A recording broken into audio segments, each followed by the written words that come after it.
Good morning बच्चों, I hope आप लोग भी अच्छे होंगे। आज हम लोग आप लोगों के लिए क्लास 10 के ये जो साइंस में आपके केमिस्ट्री का सब्जेक्ट है उसके लिए लॉन्ग सब्जेक्टिव क्वेश्चन लेके आए हैं, जो आपके बिहार बोर्ड मैट्रिक परीक्षा में बार बार क्वेश्चन पूछा जा रहा है। और 2025 के जो आपके साइंस का एग्जाम होने वाला है उसके लिए गेस्ट क्वेश्चन है।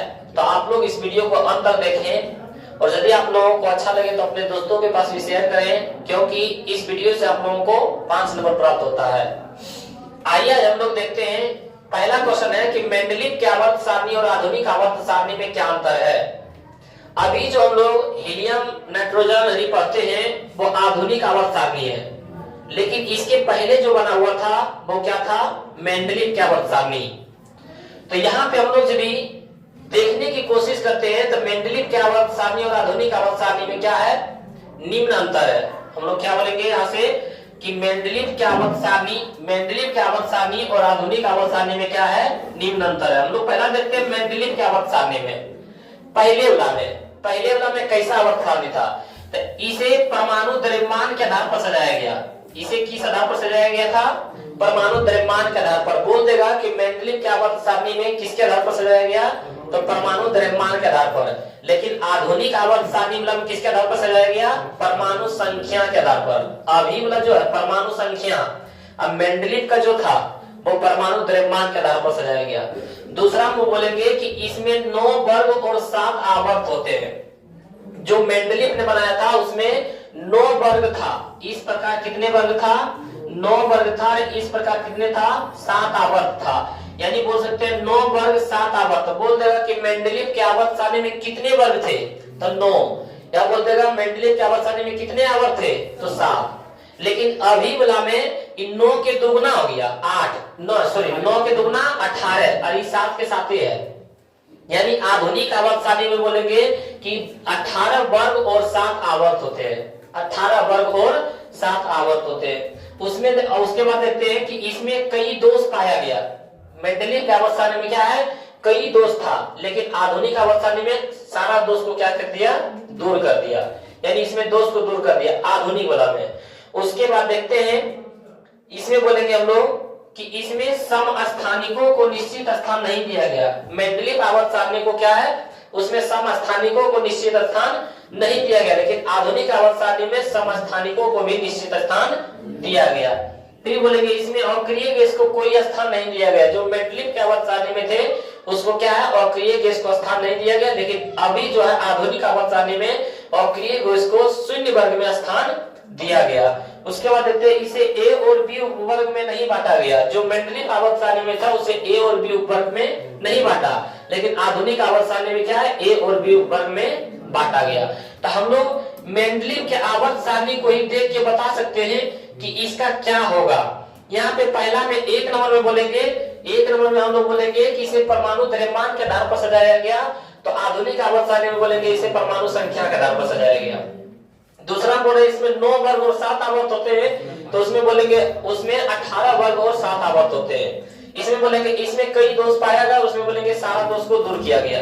फिर अगला देखेंगे हमें इसमें समस्थानिकों को निश्चित स्थान नहीं दिया गया, उसमें बोलेंगे इसमें समस्थानिकों को निश्चित स्थान दिया गया। उसके बाद देखते हैं कि इसमें अक्रिय गैस को कोई स्थान नहीं दिया गया, लेकिन उसमें लिखेंगे इसमें अक्रिय गैस को भी स्थान दिया गया।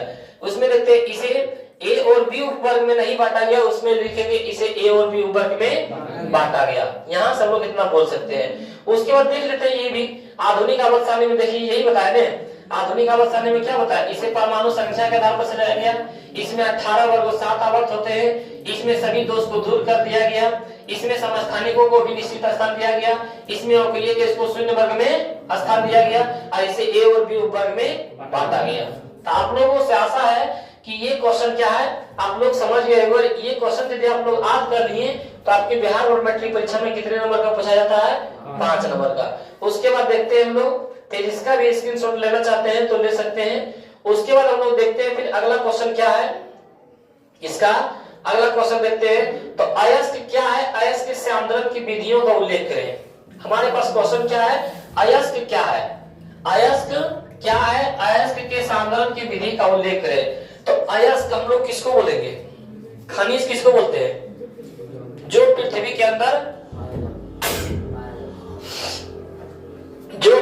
अंदर जिसमें धातु पाया जाता है उसे हम लोग क्या कहते हैं, खनिज कहते हैं। लेकिन अयस्क किसको कहते हैं, जिसमें प्रचुर मात्रा में धातु पाया जाए, जिसमें प्रचुर मात्रा में, यानी मान लो कि हमारे पास 50 केजी खनिज निकला है, जिसमें से 40 केजी मान लो धातु है, 40 केजी क्या है, धातु है, और 10 केजी क्या है, गंदगी, 10 केजी क्या है, गंदगी है। इसको हम लोग क्या बोलेंगे, अयस्क बोलेंगे। क्यों, क्योंकि गंदगी से ज्यादा हमारे पास क्या है, धातु पाया गया, इसको हम लोग क्या बोलेंगे, अयस्क। लेकिन नहीं सर, 50 केजी हमारे पास धातु निकला, खनिज निकला, और उसमें से 10 केजी धातु है, कितना है, 10 केजी धातु है, और 40 केजी हमारे पास क्या निकल गया, 40 केजी हमारे पास गंदगी निकल गया, तो इसको हम अयस्क बोलेंगे नहीं, क्योंकि जितना धातु है उससे ज्यादा गंदगी निकला, तो इसको हम खनिज बोलेंगे। तो अयस्क किसको बोलेंगे, जिसमें धातु की मात्रा प्रचुर हो।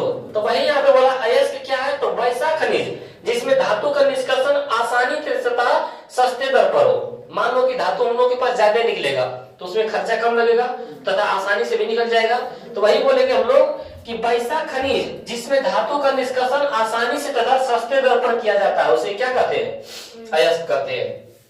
उसे क्या कहते हैं, अयस्क कहते हैं। उसके बाद इसके सांद्रण करने की विधि देखो कैसा है। सांद्रण हम लोग किस प्रकार से कर सकते हैं, तो बोल रहा है हाथ से चुनकर भी, क्या करेंगे, हाथ से चुनकर भी। जैसे हम लोग क्या है, चावल में कंकड़ आ जाता है तो हमारे मम्मी दीदी क्या करती है, हाथ से क्या चुनकर अलग किया जाता है। सांद्रण करने की विधि है, शुद्ध करने की क्या एक तरीका है।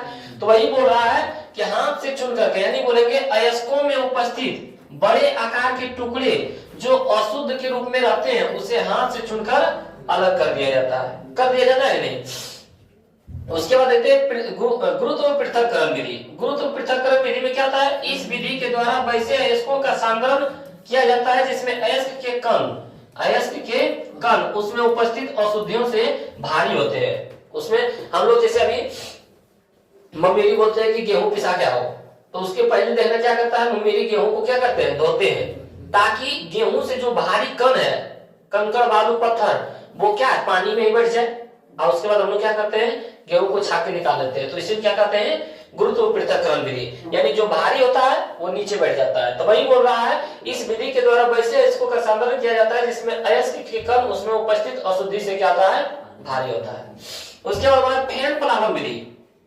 फैन प्लावन विधि में बोल रहा है, अयस्क के भारी चूर्ण को जल से भरी एक टैंक में डालते हैं। फैन प्लावन विधि में क्या होता है, अयस्क को पहले खूब महीन पीस लिया जाता है और उससे जल से भरी एक टैंक में क्या है, डाल दिया जाता है। उसमें थोड़ा सा तेल डालकर वायु प्रवाह द्वारा, उसमें यूक्लिडियन या यूकेलिप्टस का तेल डालकर उसमें क्या है, वायु का तेज मतलब प्रवाह करता है, और जब तब क्या होता है, जल को खूब उल्लादित किया जाता है, खूब उसको क्या किया जाता है, जल के प्रभाव से उसको मतलब अति किया जाता है, फैलाया जाता है। और इस प्रकार क्या लिखा हुआ है, इस प्रकार विलियन जल में घुल जाते हैं। इस प्रकार विलियन क्या होता है, जल में घुल जाता है, और जल के हल्के कण के साथ, हल्के क्या होता है, हल्के कण के साथ ऊपर आ जाते हैं। जो शुद्ध अयस्क होता है वो फैन के साथ क्या जाता है, ऊपर आ जाता है, जिसे छानकर सुखा दिया जाता है, जिसे छानकर क्या किया जाता है, सुखा दिया जाता है। जो भारी कण होता है, मान लो कि अयस्क हुआ, अयस्क को पीसे, अब पीसने के बाद जो अशुद्धि रहता है वो भारी होता है, वो नीचे बैठ जाता है, लेकिन शुद्ध अयस्क हल्का होने के कारण फैन के साथ क्या रहता है, ऊपर, और ऊपर आ जाता है। उस फैन को क्या करते हैं, बाहर निकाल के सुखा लिया जाता है, या तो धूप में उसको क्या है, गर्म किया जाता है। तो इस प्रकार हम लोग क्या करते हैं, फैन प्लावन विधि द्वारा इसका सांद्रण करते हैं।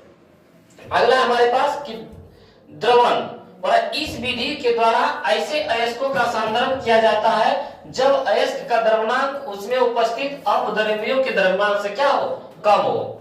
बोल रहा है कि इसमें अयस्क का द्रव्यमान क्या है, बोल रहा है अयस्कों इसमें उपस्थित अपद्रव्यों के द्रव्यमान से क्या हो, कम हो। यानी जो हमारा शुद्ध अयस्क है, शुद्ध जो अयस्क है, बोल रहा है कि अशुद्ध जो उसमें मिला हुआ है अशुद्धि, उसके द्रव्यमान से क्या हो, कम हो, उसके द्रव्यमान से क्या हो, कम हो। तब इसका क्या किया जाता है, द्रवण किया जाता है। अगला हमारे पास की गुरुत्व चुंबकीय पृथक्करण विधि। चुंबकीय पृथक्करण विधि क्या बोलते हैं, इस विधि के द्वारा वैसे अयस्कों को सांद्रित किया जाता है जिसमें अयस्क या उसमें उपस्थित अशुद्धियां दोनों में से कोई एक चुंबकीय प्रकृति का हो। यानी दोनों में से कोई एक चुंबकीय प्रवृत्ति का हो तो उसमें से क्या किया जाता है, चुंबकीय पृथक्करण विधि किया जाता है। जैसे मान लो कि हम लोगों के चावल गेहूं में क्या है, कुछ धातु मिल जाए, तो धातु मिल जाए क्या करते हैं हम लोग, उसे चुंबक से होकर गुजारते हैं। और चुंबक के होकर गुजारते हैं तो क्या, मान लो कि चावल, तो चावल क्या चुंबक में सटेगा, लेकिन उसमें मान लो कि धातु रहेगा तो चुंबक में सट जाएगा, जिनके कारण इस तरह को अलग कर सकते हैं। तो मान लो कि इसमें से सारा नहीं भी लिख सकते हम लोग, 3-4 को भी लिख देंगे तो क्या है, चलेगा। इसके क्या है, इसके साधारण करने की 2-3 विधि लिख देंगे। जैसे मान लो कि पहला विधि हम लोग का आसान लगा के नहीं, ये हाथ से चुन करके, फिर गुरुत्व पृथक्करण विधि बोल सकते हैं, मान लो कि फैन प्लावन विधि बोल सकता है, फिर द्रवन, इसमें से क्या है हम लोग 2-3 को बोल देंगे, चलेगा। अगला देखो क्या है, साबुन और अपमार्जक में क्या अंतर है। क्या है क्वेश्चन, साबुन और अपमार्जक में क्या अंतर है। तो बोलेंगे साबुन में कि यह उच्च वसा युक्त सोडियम लवण है, बोल देगा कि साबुन क्या है, तो उच्च वसा युक्त सोडियम लवण है। साबुन क्या है, तो उच्च वसा युक्त सोडियम लवण है। और बोल रहा है इसे कपड़े की धुलाई करने में कठिनाई होती है। साबुन से क्या है कि कपड़ा को पहले क्या करेगा, साबुन से रगड़ो, उसके बाद फिर उस पर ब्रश लगाओ, उसके बाद फिर क्या है, साफ करो। तो साबुन से कपड़े की धुलाई करने में क्या होती है, कठिनाई होती है। लेकिन अपमार्जक यानी सरफ से क्या है, कपड़ों की धुलाई करने में कठिनाई नहीं होती है। उसके बाद देखते हैं यह अधिक महंगा होता है। साबुन महंगा होता है नहीं, अपमार्जक यानी सरफ से महंगा होता है ना साबुन, तो वही बोलेंगे साबुन क्या है, अधिक महंगा होता है। फिर बोला यह कठोर जल में कपड़ों की अच्छी धुलाई नहीं करता है। कठोर जल में क्या है, साबुन अच्छी तरह से कपड़ों की धुलाई नहीं करता है। हम लोग क्या है, साबुन अपने फेस पे लगाते हैं, तो हम लोग का ये चमड़ा क्या होता है, नरम होता है, जिनके कारण उसमें आर्द्रता गुण यानी ज्यादा मैल छुड़ाने के उसमें गुण मतलब क्या नहीं दिया जाता है। लेकिन सरफ क्या होता है, उसमें आर्द्रता गुण ज्यादा होता है, जिनके कारण बैठा हुआ भी मैल क्या है उसको छुड़ा देता है। तो वही बोला कठोर जल में क्या है, ये अच्छी तरह से काम नहीं करता है, कौन, साबुन। लेकिन सरफ जो है, अपमार्जक जो है, वो कठोर जल में भी क्या है, अच्छी तरह से कार्य करता है। तो यहाँ से हम लोग क्या है, यहाँ से हम लोग साबुन वाला क्या क्या बोल सकते हैं, साबुन वाला हम लोग बोल सकते हैं कि यह उच्च वसायुक्त सोडियम लवण है। यह उच्च वसायुक्त सोडियम लवण है, इसे कपड़े की धुलाई कार्य करने में कठिनाई होती है, यह अधिक महंगा होता है, और यह कठोर जल में भी कपड़ों की क्या है, अच्छी धुलाई नहीं करता है। इसमें आर्द्रता गुण कम होता है, क्योंकि हम लोग फेस पे लगाते हैं तो जलन नहीं होगा। ये हम लोग फेस पे सरफ लगा लो तो जलन होगा, क्यों, क्योंकि उसमें आर्द्रता गुण ज्यादा होता है। अगला देखते हैं हम लोग अपमार्जक। क्या देखते हैं, अपमार्जक। अपमार्जक में क्या हो रहा है, यह साबुन रहित साबुन है, साबुन नहीं है लेकिन साबुन जैसा काम करता है, साबुन रहित साबुन है। इसे धुलाई कार्य करने में आसानी होती है। क्या है, सिर्फ हम लोग क्या कपड़े को एक बाल्टी में देके सरफ दे देते हैं, उसके बाद थोड़ा सा ब्रश मार देने के बाद क्या होता है, साफ हो जाता है अच्छी तरह से। तो वही बोला यह धुलाई करने में क्या है, आसानी होता है, और यह अधिक सस्ता होता है। हम लोग क्या है, डव का एक साबुन लेते हैं, लगता है 25 ग्राम या 75 ग्राम की 100 ग्राम रहता है, लेता है कितना, 15 रुपये 20 रुपया। और जो हम लोग को बेचने के लिए आता है 100 रुपया में सरफ 3 kg। अब बच्चों ये सस्ता है कि नहीं, 100 ग्राम या 75 ग्राम रहता है, 75 ग्राम की इसी तरह को, तब 15 से 20 रुपया देता है। कितना किलो, 3 किलो में 100 रुपया हो जाता है, तो सस्ता है कि नहीं। तो वही वाला यह अधिक सस्ता होता है। और यह कठोर जल में भी क्या है, कपड़ों की अच्छी तरह धुलाई करता है, क्यों, क्योंकि इसमें आर्द्रता गुण अधिक होता है।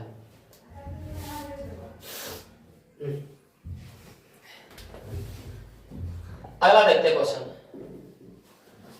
ये आप लोग बताएं क्या है क्वेश्चन। बोला स्तंभ 1 तथा स्तंभ 2 का मिलान करें। स्तंभ 1 में बोला बेकिंग सोडा, दूसरा बोला धोने वाला सोडा, तीसरा बोला गलोबर लवण, तीसरा बोला नीला सोडा, चौथा पांचवा बोला जिप्सम। तो बेकिंग सोडा का क्या स्रोत होता है, NaHCO3 होता है ना, इसका कहाँ है, NaHCO3, इसका हो गया यहाँ। धोने वाला सोडा होता है NaH के ऊपर Na2CO3, कहाँ है, Na2CO3 into 10H2O। उसके बाद देते हैं गलोबर लवण के Na2CO3, तो उसका होता है Na2SO4, कहाँ है, यहाँ है Na2SO4 बस into 10H2O। उसके बाद नीला थोथा होता है CuSO4 into 5H2O, और जिप्सम का होता है CSO4 into 2H2O। तो इसको वहां इस तरह मिलान करेंगे नहीं, ये तो बच्चा जैसा मिलान हो गया। हम लोग यहाँ बेकिंग सोडा का क्या होता है, खाने वाला सोडा यानी NaFCO3, तो हम लोग लिखेंगे 1KC। उसके बाद धोने वाला सोडा, धोने वाला सोडा का क्या होता है Na2CO3 इंटू 10H2O। यानी यहां से हम लोग बोल सकते हैं 2 नंबर के, ये 1 के हो गया। उसके बाद 2 नंबर के क्या बोलेंगे D।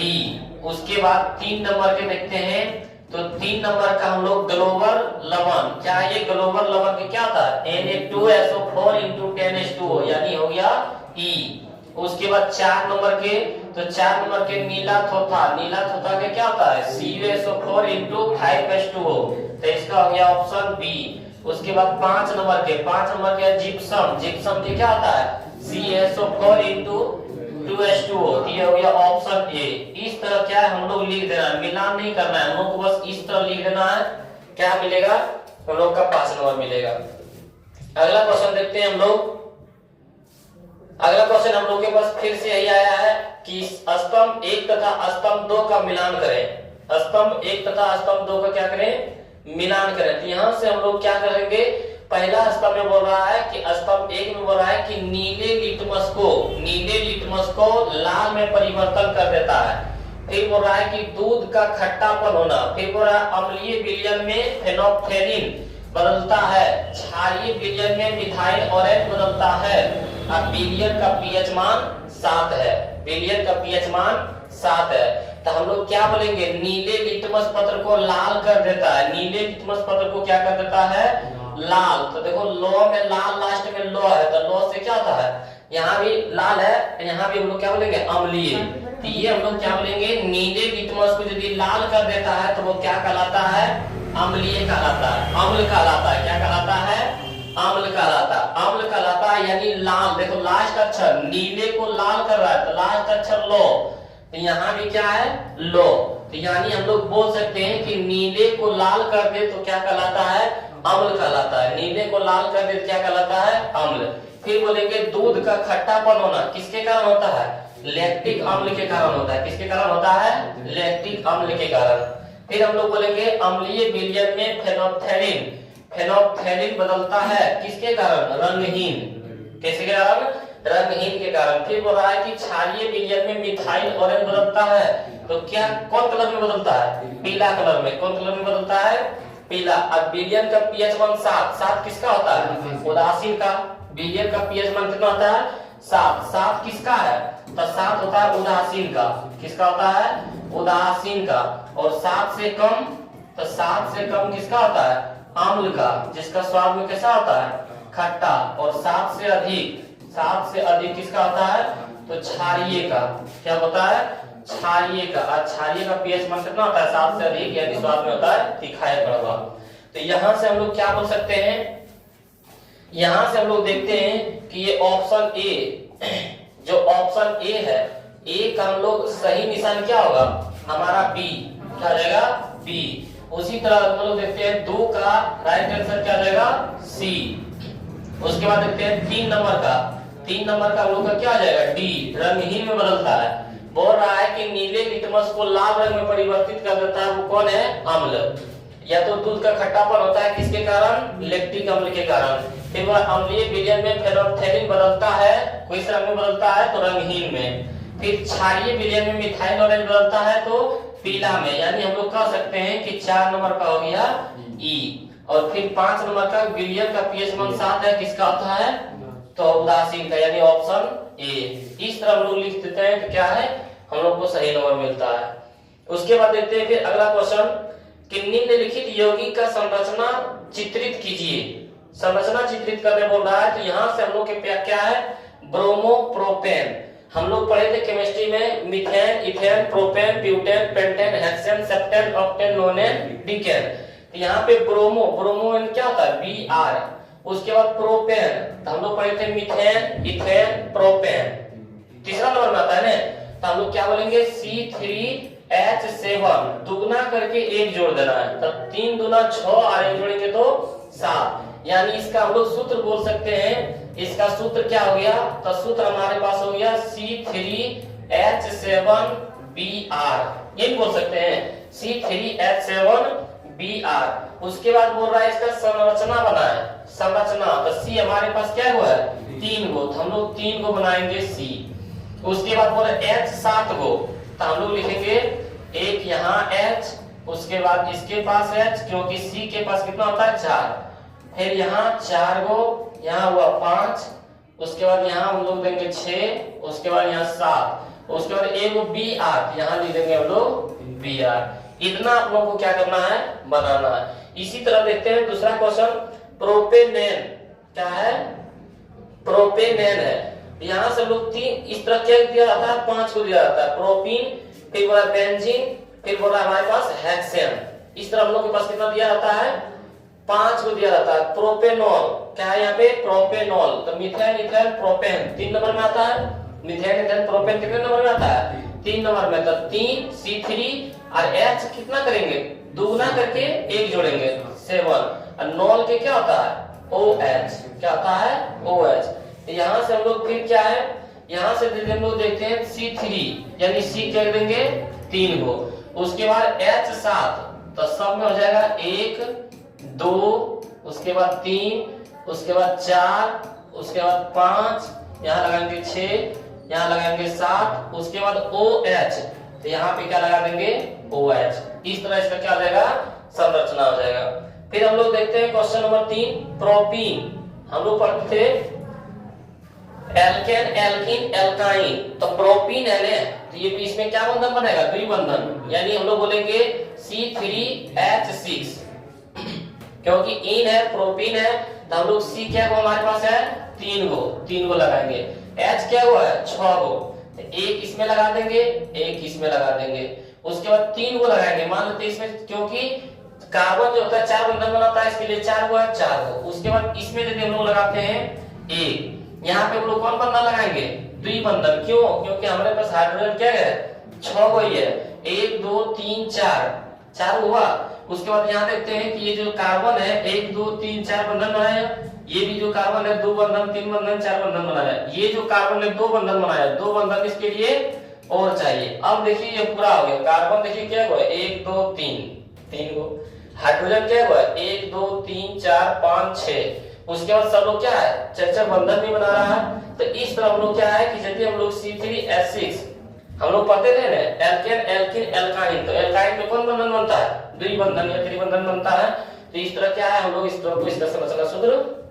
अगला है बेंजीन। बेंजीन का सूत्र आप लोग जानते होंगे, बेंजीन का सूत्र क्या है, बेंजीन का सूत्र हम लोग पढ़े हैं C6H6।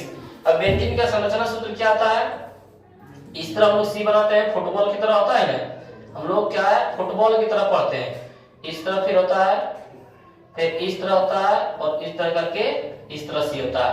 और एक घर छोड़ के एक घर हम लोग क्या है द्विबंधन बनाते हैं। इस घर में द्विबंधन बनाएंगे तो इस घर छोड़ देंगे, इस घर में द्विबंधन बनाएंगे, फिर इस घर में छोड़ देंगे, फिर इस घर में द्विबंधन। या तो फिर हम लोग बोल सकते हैं, मान लेते हैं कि यदि इस तरह हमारे पास दिया है, इस तरह हमारे पास क्या है दिया है, उसके बाद हम लोग मान लो कि सर हम इसको द्विबंधन नहीं बनाएंगे, तो हम लोग यदि इसको द्विबंधन बनाते हैं, इसको तो यहाँ भी छोड़ देंगे, इसमें बनाएंगे, यहाँ भी छोड़ देंगे, यहाँ भी बनाएंगे। इस तरह भी कोई दिक्कत नहीं है। उसके बाद हमारे पास कार्बन 6 गो है और हाइड्रोजन भी 6 गो, यानी एगो कार्बन के लिए एगो हाइड्रोजन दे देंगे। तो यहाँ पे यदि हम लोग लगाते हैं, सबके पास क्या है एक को हम लोग क्या दे देंगे हाइड्रोजन, यहाँ भी एक हाइड्रोजन दे देंगे, यहाँ भी एक हाइड्रोजन दे देंगे, यहाँ भी हाइड्रोजन दे देंगे, एक इसके पास दे देंगे, एक इसके पास दे देंगे और एक इसके पास दे देंगे। इस तरह हम लोग क्या है बेंजीन का सूत्र हम लोग क्या है आसान से इसका सूत्र और संरचना सूत्र भी बना सकते हैं। अगला देखते हैं हेक्सेन। क्या है हेक्सेन, तो methane ethane propane butane pentane hexane 6 number में आता है ना, तो 6 नंबर में आता है क्या आ जाएगा C6 और H दुगना करके जोड़ेंगे, 6 दुना 12 अरे हेक्सेन है ना, दुगना करके 2 जोड़ना, एल्केन दुगना करके एल्केन एल्कीन होता है ना, तो 6 दुना 12 2 14। इसी तरह बने तो हमारे पास कार्बन कितना है 6 गो है, 1 2 3 4 5 6। उसके बाद हमारे पास हाइड्रोजन कितना है, तो हाइड्रोजन हमारे पास है 14 गो, यानी 1 2 3, इसके पास 4 एक 5, एक 6, एक 7, एक 8, 9, 10, 11, 12, 13, 14। इस तरह क्या हम लोग सिर्फ संरचना सूत्र बना देंगे, हम लोग को क्या नंबर मिल जाएगा। तो हम लोग क्या पांचों का संरचना सूत्र बना चुके हैं। 5 को बोला था ना, इसमें से क्या है पांचों को यदि हम लोग संरचना सूत्र बना देते हैं तो हम लोग को क्या है एक नंबर भी कटने वाला नहीं है। तो इस तरह का क्वेश्चन हम लोग क्या है आसानी से बना सकते हैं। तो इस तरह का क्वेश्चन यदि आ जाए तो आप लोगों को क्या 5 नंबर छूटेगा नहीं। ये हम लोग क्या है पांचों इस तरह का देख लिए। अगला क्वेश्चन देखते हैं इसके आगे कि निम्नलिखित अभिक्रिया क्या है। निम्नलिखित अभिक्रिया क्या है, तो इस तरह का क्वेश्चन दे देगा, 2-3 को दे देगा परिभाषा करने वाला, और 2-3 को परिभाषा करने वाला दे देगा। यदि आप लोग उसको लिख देते हैं 5 नंबर आपको मिल जाता है।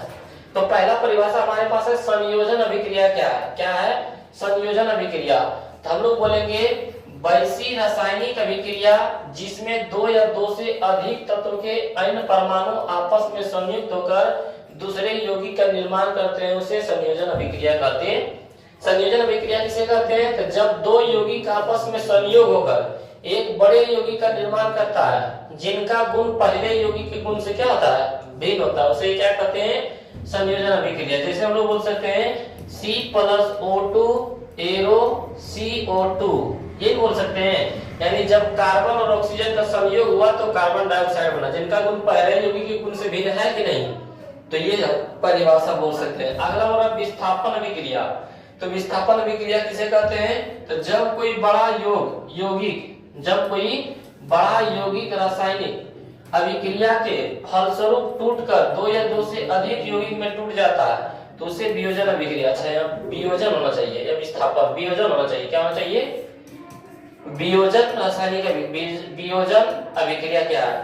तभी हम लोग संयोजन में क्या पढ़े थे, जब 2 या 2 से अधिक यौगिक आपस में संयोग कर एक बड़े नए यौगिक का निर्माण करता है उसे संयोजन अभिक्रिया।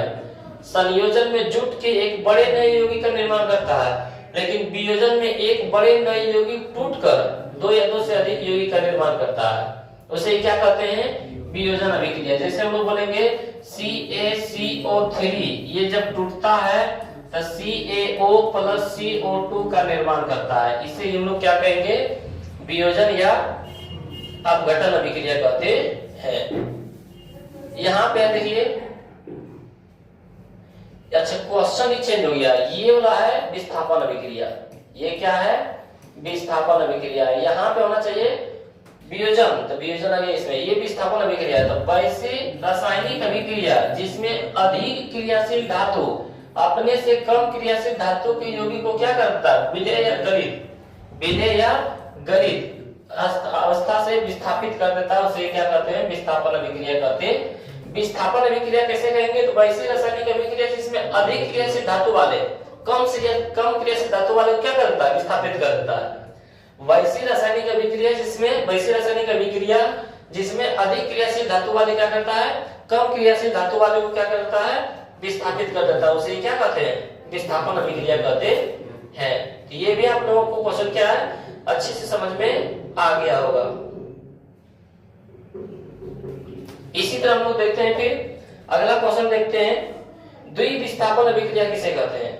क्या है क्वेश्चन, द्विविस्थापन। तो हम लोग बोलेंगे रासायनिक अभिक्रिया जिसमें 2 अलग अलग परमाणु या परमाणुओं के समूह का आपस में आदान प्रदान होता है, उसे द्विविस्थापन अभिक्रिया कहते हैं। रासायनिक अभिक्रिया जिसमें क्या 2 अलग अलग परमाणु या परमाणुओं के समूह आपस में क्या करता है आदान प्रदान होता है, उसे क्या कहते हैं द्विविस्थापन अभिक्रिया कहते हैं। उसके बाद देखते हैं हम लोग के पास फिर उसी तरह क्वेश्चन आएगा, फिर उसी तरह क्या है क्वेश्चन हम लोग के पास आएगा, उसका हम लोग जवाब कैसे देंगे। पर निम्नलिखित अभिक्रिया क्या है, तो संयोजन अभिक्रिया फिर से देखिए आ गया। संयोजन वैसी रासायनिक अभिक्रिया जिसमें 2 या 2 से अधिक तत्व अन्य परमाणु आपस में संयुक्त होकर दूसरे यौगिक का निर्माण करता है, उसे क्या कहते हैं संयोजन। ये क्वेश्चन वही आ गया है, ये क्वेश्चन क्या है वही रिपीट हो गया है। अगला क्वेश्चन देखिए ये आया है, निम्नलिखित यौगिकों का संरचना सूत्र लिखे। सिर्फ संरचना सूत्र और संरचना बोल रहा है सूत्र लिखे। तो मीथेन का क्या होता है CH4 होता है ना, और संरचना सूत्र यदि बनाते हैं तो C एक ही को है और उसके बाद 4 को दे देंगे हम लोग क्या H, क्योंकि कार्बन के लिए कितना होता है 4 होता है।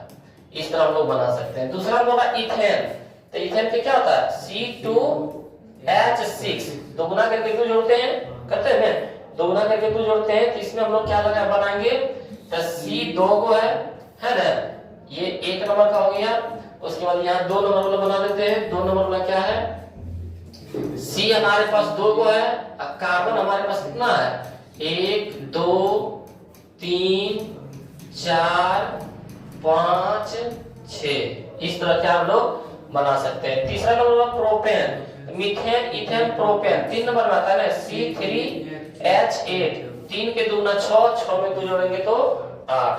इस तरह तो इसका हम लोग यदि 3 नंबर बनाना चाहते हैं तो C हमारे पास 3 को है तो 1 2 3 और कार्बन 8 को है तो हाइड्रोजन 8 को है 1 2 3 4 5 6 7 8। इस तरह का हम लोग तीसरा नंबर में। चौथा ब्यूटेन, ब्यूटेन के नंबर में आता है C4H10, 4 का 8 और 2 जोड़ेंगे तो 10। इसका यदि हम लोग बनाने की कोशिश करेंगे तो किस तरह बनेगा 4 नंबर वाला, तो 4 नंबर वाला हम लोग बनेगा कि कार्बन 6 को है 4 को है तो कार्बन 4 को दिए। उसके बाद हाइड्रोजन हमारे पास 10 तो 1 2 3 4 5 6 7 8 9 10। इस तरह के हम लोग पूरा कर देंगे। उसके बाद देखते हैं 5वां नंबर में पेंटेन क्या है तो C5H12 यानी C 5 को है। उसके बाद हमारे पास क्या है कार्बन 12 को है, ठीक है ना। तो यहाँ से हम लोग कार्बन क्या है 1 2 3 4 5 को दिए हैं। हाइड्रोजन क्या हुआ 12 को, 1 2 3 4 5 6 7 8 9 10 11 12। इस तरह क्या हम लोग चारों पांचों को बना लेंगे। यदि 4 5 को बना लेते हैं तो हम लोग को कितना नंबर मिलता है 5 नंबर इससे हम लोग को प्राप्त होता है। तो फिर देखते हैं इसके अगला क्वेश्चन कि निम्नलिखित पदों को परिभाषित करें। निम्नलिखित पदों को परिभाषित करें। पहला क्या है खनिज। हम लोग खनिज किसको बोलेंगे पृथ्वी के अंदर पाए जाने वाले वैसे पदार्थ जिसमें धातु की मात्रा पाई जाती है उसे क्या कहते हैं खनिज कहते हैं। पृथ्वी के अंदर पाए जाने वाली वैसे खनिज, पृथ्वी के अंदर पाए जाने वाले वैसे पदार्थ जिसमें क्या पाया जाए जिसमें धातु पाया जाए उसे क्या कहते हैं खनिज कहते हैं, उसे खनिज कहते हैं। लेकिन बोला जा रहा अयस्क किसे कहते हैं, अयस्क किसे कहते हैं। ध्यान लिखेंगे हम लोग वैसा खनिज, क्या लिखेंगे कि वैसा खनिज जिसमें धातु का निष्कर्षण आसानी से तथा कम खर्च में किया जाता है उसे क्या कहते हैं अयस्क कहते हैं। या तो बोल सकते हैं कि जिसे यहाँ जिस तरह बोले थे पृथ्वी के अंदर पाए जाने वाला वैसा पदार्थ जिसमें धातु की मात्रा पाई जाती है उसे क्या कहते हैं खनिज कहते हैं। अयस्क में हम लोग बोलेंगे कि पृथ्वी के अंदर पाए जाने वाले वैसा पदार्थ जिसमें धातु प्रचुर मात्रा में पाई जाती हो तथा आसानी से और कम खर्च में शुद्ध धातु प्राप्त किया जाता है उसे क्या कहते हैं अयस्क कहते हैं। और यहाँ पे क्या बोला जा रहा है सभी खनिज अयस्क नहीं होते हैं, सभी खनिज अयस्क नहीं होते हैं। लेकिन सभी अयस्क खनिज अयस्क नहीं होते हैं लेकिन सभी अयस्क खनिज होते हैं। क्या होते हैं सभी अयस्क खनिज होते हैं, ये लिखेंगे। क्योंकि अयस्क को हम लोग खनिज बोल सकते हैं लेकिन खनिज को अयस्क नहीं बोल सकते हैं। अगला क्वेश्चन है गैंग। क्या है गैंग। तो गैंग किसको बोलेंगे अयस्क में जो अशुद्धि पाया जाता है उसे क्या कहते हैं गैंग। और अयस्क में उपस्थित अशुद्धियों को क्या कहते हैं गैंग कहते हैं। जैसे कंकड़ बालू पत्थर मिट्टी इत्यादि क्या है ये सब क्या है गैंग है। निस्तापन किसे कहते हैं तो निस्तापन वैसी प्रक्रिया है जिसमें अयस्क को उसके गलनांक के नीचे लेकिन उच्च ताप पर हवा के उपस्थिति में गर्म किया जाता है। निस्तापन हम लोग किसको बोलेंगे तो निस्तापन में बोला जा रहा है कि निस्तापन वैसी प्रक्रिया है जिसमें अयस्क को उसके गलनांक के नीचे लेकिन उच्च ताप पर, गलनांक से नीचे लेकिन उच्च ताप पर हवा के अनुपस्थिति में गर्म किया जाता है उसे क्या कहते हैं जिसे अयस्क ऑक्साइड में बदल जाता है। इसी ऑक्साइड में बदलने की क्रिया को क्या कहते हैं निस्तापन कहते हैं। तो निस्तापन में कैसा बोलेंगे वैसा रासायनिक अभिक्रिया जिसमें अयस्क के गलनांक ताप के नीचे लेकिन उच्च ताप पर गर्म करने पर वायु के अनुपस्थिति में ऑक्साइड में बदलने की क्रिया को, धातु के ऑक्साइड में बदलने की क्रिया को क्या कहते हैं?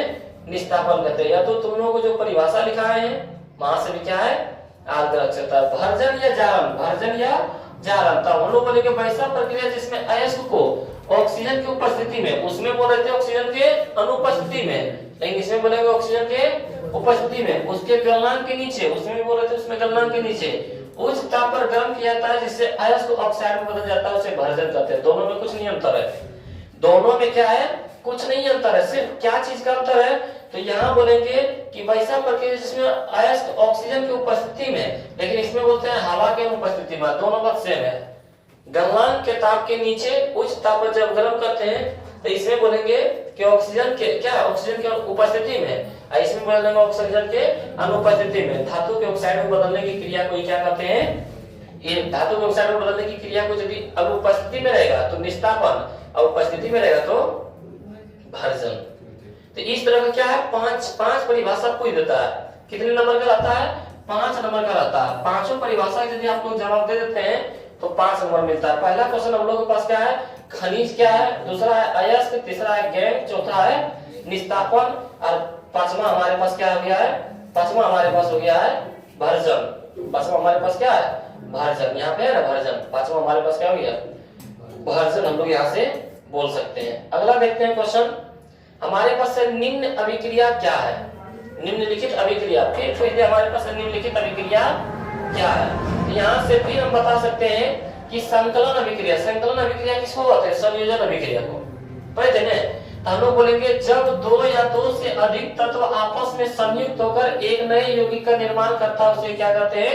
संकलन अभिक्रिया कहते हैं। हम लोग इसका परिभाषा बोल सकते हैं H plus H2 plus Cl2, arrow में आ जाएगा 2HCl, या तो फिर हम लोग बोल सकते हैं C प्लस O2 एरो में CO2। जब दो या दो से अधिक तत्व आपस में संयुक्त कर क्या है? एक नए यौगिक का, एक नए तत्व का निर्माण करता है उसे क्या कहते हैं? संयोजन अभिक्रिया कहते हैं। अगला प्रतिस्थापन अभिक्रिया क्या है? अगला क्वेश्चन क्या है? प्रतिस्थापन अभिक्रिया क्या है? तो जब किसी यौगिक से अन्य क्रियाशील धातु द्वारा किसी यौगिक से कम क्रियाशील धातु को क्या कर देता है?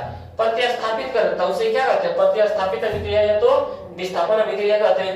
विस्थापन इसी ने बोलते हैं जब अधिक क्रियाशील धातु वाले कम क्रियाशील धातु को क्या करता है? विस्थापित करता है, उसे क्या कहते हैं? विस्थापन अभिक्रिया कहते हैं। प्रतिस्थापन अभिक्रिया या तो विस्थापन अभिक्रिया क्या है? दोनों सेम है। तीसरा है एस्टीकरण अभिक्रिया। तो हम लोग बोलेंगे कार्बोक्सिलिक। यहाँ पे क्या लिखा हुआ है? यहाँ पे लिखा हुआ है कार्बोक्सिलिक। कार्बोक्सिलिक अम्ल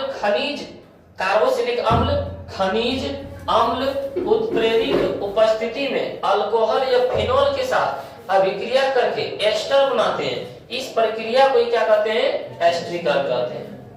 हम लोग बोलेंगे कि एस्टरीकरण किसे कहते हैं? अभिक्रिया क्या है? तो कार्बोक्सिलिक अम्ल जो होता है, खनिज के साथ, अम्ल के साथ और उत्प्रेरक उपस्थिति में, खनिज अम्ल उत्प्रेरक की उपस्थिति में अल्कोहल या फिनोल के साथ अभिक्रिया करके क्या बनाते हैं? एस्टर बनाते हैं। इसी प्रक्रिया को क्या कहते हैं? एस्टीकरण कारण कहते हैं, एस्टीकरण अभिक्रिया कहते हैं। इस तरह से तीनों क्वेश्चन दिया है, उसमें क्या है? 5 नंबर मिलेगा। इसका लोग देखते हैं, ये बहुत वीवीआई है। ये क्या है? बार बार पूछा जा रहा है। और बेकिंग सोडा का रासायनिक नाम क्या है? इसके बनाने की विधि, गुण एवं उपयोग को लिखें। तो बेकिंग सोडा का रासायनिक नाम क्या है? तो बेकिंग सोडा का रासायनिक नाम सोडियम बाइकार्बोनेट है। सोडियम बाइकार्बोनेट किसको बोलता है? खाने वाला सोडा को बोला जाता है। तो वही बोला बेकिंग सोडा का रासायनिक नाम क्या है? सोडियम बाइकार्बोनेट है या सोडियम हाइड्रोजन कार्बोनेट है। सोडियम बाइकार्बोनेट बोल सकते हैं या तो सोडियम हाइड्रोजन कार्बोनेट बोल सकते हैं। उसके बाद बोल रहा था इसके बनाने की विधि कि कैसे बनाया जाता है। तो बनाने की विधि हम लोग बोलेंगे अमोनिया गैस से संतृप्त बेकिंग पाउडर को कैसे बनाया जाता है? तो अमोनिया गैस से संतृप्त नमक के संतृप्त जली विलयन में CO2 गैस प्रवाहित करने से बेकिंग सोडा बनता है। अमोनिया गैस से संतृप्त NaCl नमक होता है ना, अमोनिया गैस से संतृप्त नमक के संतृप्त जली विलयन में क्या प्रवाहित किया जाए? CO2 गैस प्रवाहित करने पर क्या बनता है? अमोनिया गैस से संतृप्त नमक के संतृप्त जलीय विलयन में जब CO2 गैस प्रवाहित किया जाता है तो बेकिंग सोडा बनता है। उसके बाद यहां से देखते हैं हम लोग, फिर देखते हैं यहाँ पे क्या बोला जा रहा था, नमक, उसमें जल, उसमें क्या प्रवाहित किया जाए, कार्बन डाइऑक्साइड, और अमोनिया गैस से संतृप्त। ये पढ़े थे हम लोग, पढ़े थे अमोनिया गैस से संतृप्त, और उसके बाद बोले थे नमक के जलीय विलयन में, तो नमक और जल के जब CO2 गैस प्रवाहित किया जाता है तो क्या बनता है, बेकिंग सोडा बनता है, NaHCO3, और NaCl क्या है, बाहर हो जाता है NH4Cl प्लस NaHCO3। NaHCO3 किसका सूत्र है, खाने वाला सोडा रासायनिक सोडियम बाइकार्बोनेट, तो सोडियम बाइकार्बोनेट को क्या कहा जाता है, बेकिंग सोडा कहा जाता है। तो ये हम लोग क्या है इस तरह बोल सकते हैं। परिभाषा से याद रखेंगे, परिभाषा क्या बोले थे, अमोनिया गैस से संतृप्त, अमोनिया गैस से क्या होता है, NH3। उसके बाद बोले थे नमक के जलीय विलयन में, तो नमक और जलीय विलयन में जल जब CO2 गैस प्रवाहित करते हैं तो क्या बनता है, बेकिंग सोडा बनता है, NaHCO3, लेकिन इसके आगे लगा देंगे NH4, इस तरह लिखेंगे NH4Cl, अब प्लस में NaHCO3 हो जाएगा ना। अगला दिख रहा है गुण, इसका क्या गुण है, तो बोला इसका जलीय विलयन क्षारीय होता है। बेकिंग सोडा का जलीय विलयन कैसा होता है, क्षारीय होता है, और यह अम्ल को उदासीन कर देता है। बेकिंग सोडा का गुण क्या है, ये जलीय विलयन को क्षारीय होता है और यह अम्ल का उदासीन कर देता है।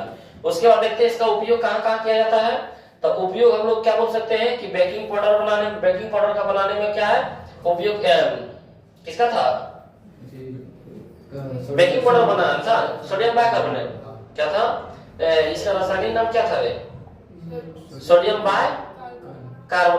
बाइकार्बोनेट, यहाँ पे लेकिन बनाने बोला था बेकिंग पाउडर, क्या था, बेकिंग सोडा था, क्या था, बेकिंग सोडा। तो यहाँ पे हम लोग बोलेंगे बेकिंग पाउडर बनाने में इसका उपयोग क्या बोलेंगे, बेकिंग पाउडर बनाने में, दूसरा में पेट की अम्लता को दूर करने में, तीसरा में अग्निशामक यंत्र बनाने में, चौथा में रसोई घर के पकवान बनाने में, या तो भोजन को खस्ता करने में, ये बोलेंगे।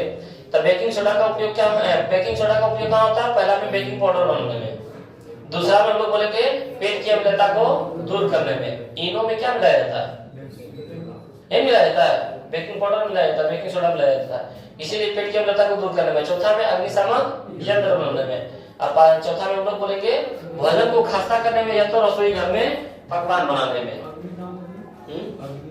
अग्निशामक यंत्र जो आग बुझाने वाला आता है, लाल जैसा सिलेंडर में आता है, जो बुझाने वाला था, बुझाने वाला ना होता है, सिलेंडर बुझ जाता है, हाँ।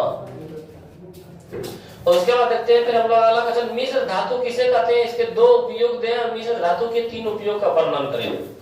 तब मिश्र धातु किसे कहेंगे, जब एक धातु या एक से अधिक धातु मिल जाए, जब दो या दो से अधिक धातु मिल जाए, या तो फिर एक धातु रहे वो धातु रहे, जब दो तीन धातु को मिला दे तब भी मिश्र धातु कहलाएगा ना, या तो फिर एक धातु रहे एक अधातु रहे, तो उसी को मिश्र धातु बोलते हैं।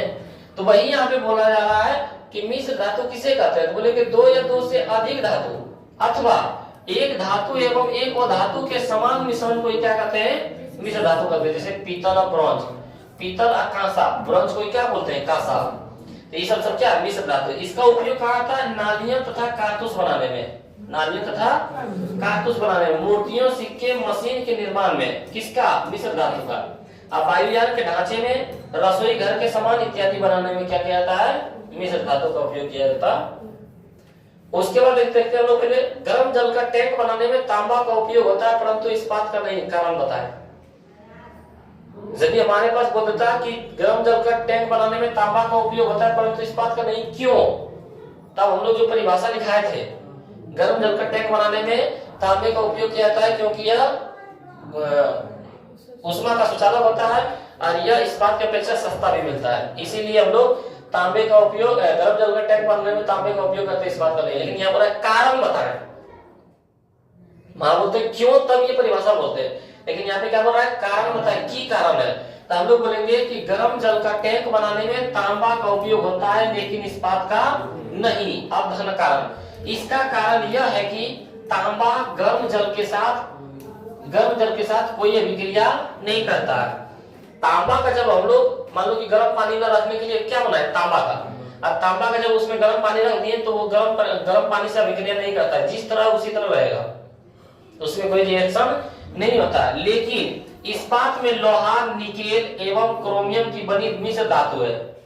लेकिन इस्पात का जब हम लोग उपयोग करेंगे ना, तो इस्पात किस किस चीज का बना होता है? लोहा का, निकेल का और क्रोमियम की बनी मिश्र धातु है, जिसमें लोहा की मात्रा अधिक होती है। यदि गर्म जल का टैंक बनाने में इस्पात का उपयोग करते हैं, गर्म जल का टैंक बनाने में किसका उपयोग करते हैं? इस्पात का प्रयोग करते हैं। इस्पात का प्रयोग किया जाएगा तो लोहा जलवाष्प से अभिक्रिया करके नए उत्पाद बना लेगी, क्योंकि इसमें लोहा भी है। और उसमें क्या करेगा, यदि हम लोग उसका उपयोग करते हैं तो ये जलवाष्प के साथ अभिक्रिया करके क्या बनाता है? नए उत्पाद बना देगा, जिसके कारण गर्म जल का टैंक बनाने में तांबे धातु का प्रयोग किया जाता है। इसी कारण क्या है कि तांबे क्या है, किसी से रिएक्शन नहीं करता है, इसीलिए हम लोग गर्म जल का टैंक बनाने में किसका उपयोग करते हैं? तांबे का उपयोग करते हैं। इस्पात का कारण समझा? अब बोलेगा क्यों, तो जो लिखाए थे वो वाला लिखना है, लेकिन यहाँ बोला कारण बताए। अगला है प्रयोगशाला में मीथेन गैस बनाने की। अच्छा, ये रह गया जो दिखाए थे, उसमें से रह गया कि प्रयोगशाला में मीथेन गैस बनाने की विधि एवं क्लोरीन के साथ उसके रासायनिक अभिक्रिया को लिखाए हैं।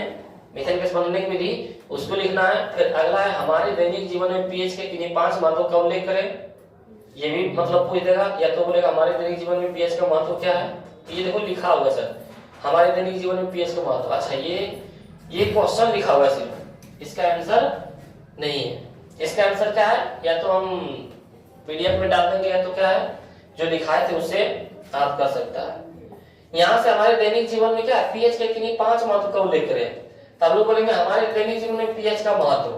पीएच का क्या महत्व है, आइए हम लोग देखते हैं। पाचन तंत्र में पीएच का महत्व कहाँ होता है? पाचन तंत्र में। पाचन तंत्र में क्या करता है, तो मनुष्य के पेट में हाइड्रोक्लोरिक अम्ल का स्राव होता है।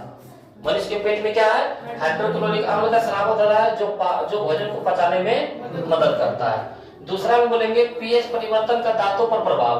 पीएच के परिवर्तन से क्या होता है, दांतों का प्रभाव होता है। लिखेंगे जब हम लोग शर्करा युक्त भोजन करते हैं, जब हम लोग शर्करा युक्त भोजन करते हैं तो मुंह में मौजूद बैक्टीरिया द्वारा अपघटन, क्या लिखेंगे, अपघटन क्रिया के बाद अम्ल का निर्माण करता है, जिसे दांत का क्षय होता है। जब हम लोग शर्करा युक्त यानी चीनी युक्त मीठा वाला जो भोजन करते हैं तो मुंह में मौजूद बैक्टीरिया द्वारा, मुंह में बैक्टीरिया आता है नहीं, हम लोग जब देखते हैं कि रात में जब सो के उठते हैं, सुबह में जब, तब मुंह में लगता है कि कुछ दूसरा चीज है, लेकिन दिन भर वही लगता है वैसा नहीं। क्यों?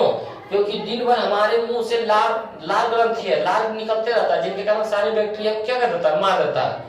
लेकिन हम लोग क्या है कि रात में सो जाते हैं, जिनके कारण लाल ग्रंथि नहीं निकलता, जिनके कारण बैक्टीरिया की क्या होता है, जमा हो जाता है। तो वही बोला जा रहा है कि जब हम लोग शर्करा युक्त तो भोजन करते हैं तो मुंह में मौजूदा बैक्टीरिया द्वारा अपघटन क्रिया के बाद, मुंह में बैक्टीरिया है नहीं, तो अपघटन क्रिया के बाद क्या करता है, अम्ल का निर्माण करता है, जिससे दांत का क्या हो जाता है, क्षय हो जाता है। उसके बाद बोलेंगे थकान के समय शरीर के मांसपेशियों में अम्ल की उत्पत्ति। थकान के समय में शरीर के मांसपेशियों में अम्ल की उत्पत्ति। बोल रहा है कि शारीरिक परिश्रम करने के बाद लैक्टिक अम्ल की उत्पत्ति होती है। हम लोग पढ़े थे ना कि जब अत्यधिक व्यायाम के दौरान खिलाड़ियों के शरीर में करंट या दर्द होने लगता है, क्यों? क्योंकि उसके मांसपेशियों में क्या लैक्टिक अम्ल जमा होता है। तो वही देखिए लिखा हुआ है कि थकान के समय शरीर के मांसपेशियों में अम्ल की उपस्थिति, शारीरिक परिश्रम करने के बाद लैक्टिक अम्ल की उपस्थिति होती है, जो हमारे शरीर के मांसपेशियों में क्या होने लगता है, दर्द ला देता है। उसके बाद हम लोग देखेंगे अगला कि अम्ल के प्रयोग से बर्तनों के धब्बे को दूर करना। हम लोग क्या बोलेंगे, अम्ल के प्रयोग से बर्तनों के धब्बे को दूर करना। तो कॉपर के बर्तन पर जब धब्बे लग जाते हैं और इसे जब नींबू के टुकड़े से रगड़ दी जाती है तो इसकी चमक क्या है, वापस आ जाती है। तो इस पर भी प्रभाव पड़ रहा है कि अम्ल के प्रयोग से बर्तनों के धब्बे को दूर करना आसान है।